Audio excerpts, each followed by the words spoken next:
So after we got out of Holland, we came back to France, and then the Battle of Bulge started. Now, the reason I told you about this is because towards the end of the war, we didn't know at the time the end of the war, it was in late January, we're dug in reserve, and we're waiting for further orders what we're going to do. And I'm over at Joe's CP and talking to him about something, and he ran out of pipe tobacco. And I said, hey, I got some over my CP, I'll go get it. About that time, as I started to go there, our artillery opened fire way in the background, we're in the forest, sending their shells over into Germany, or into German, where they were. And they had a new shell out called a radio control shell. When they got close to something, they could set them for 10 or 20 feet, or I don't know that much about it. But I do know they could be set so that when they hit something, they would explode and rain down on the troop. So no more could you dig a foxhole, and eventually the Germans got that.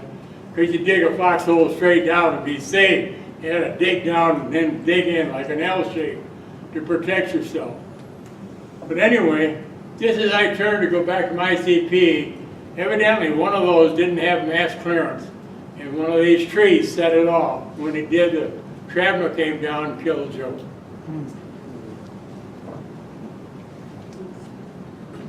We got him. We got him up the 8th section, but that was it. Later on, I finally got my paperwork and everything for my commission. I tried to get one for Joe, but they don't issue those things posthumously. So there wasn't anything I could do. But he was buried in the Henry Chappelle Cemetery in Belgium. And before we went over, M contacted the cemetery to see if we could go visit the grave while we were there. And we talked to our friend in Holland, and it was only a 2 or 3 hour drive over there. And he said he would do that. And we ordered a couple of wreaths, one for Joe's grave and one for all the fellows that were in the cemetery and in honor of the Patriot Guard. And when we got there, they had a ceremony for us. They treated us royally, and I don't know whether you know it or not, but all the foreign cemeteries in Europe are United States property. They're our property as long as we maintain the cemeteries there. Another thing is I didn't know was all those white crosses are all etched with the guy's name and the date they entered it and that.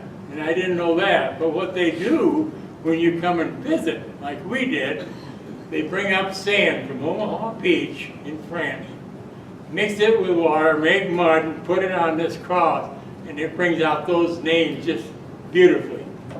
You don't have to worry about cleaning them off because the rain and the wind does that for them.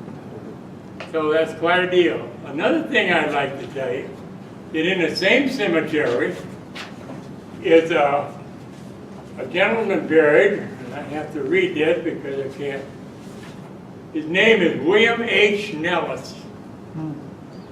And he flew a 47 Thunderbolt, married, had 2 children.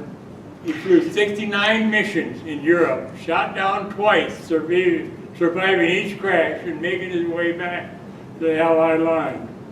His last mission on the 27th of December, the 7th mission of that day, he was killed in action. And he is buried there, and that is what Nellis Air Force Base is named after, which is quite a coincidence. Next year, I'm going to France. I've got a gentleman in Holland. You can't believe how neat he is. And we're going over there and spend a couple of days with he and his sister. They both have families there. And then the 4 of us are going to France for 6 days, and then we're coming back to Amsterdam a couple of days, come home. I've never wanted to go to France before because when we jumped in France, we were, I don't know if you've read the history of it, but we were scattered all over. They never got the unit together. They never needed an operation sergeant in any way, shape, or manner. And then the 3rd year, or 3 years from now, I'm going back to Belgium. They're having a ceremony there, and it's just for the Company B, Company A, and Company B is the 508 inch repair. They had one this year on the 19th. I want to thank you for letting an old soldier recall some of his life. And memories of all the good men that made this possible for all of us. Excuse me for my children up, but that's the way life goes. Thank you.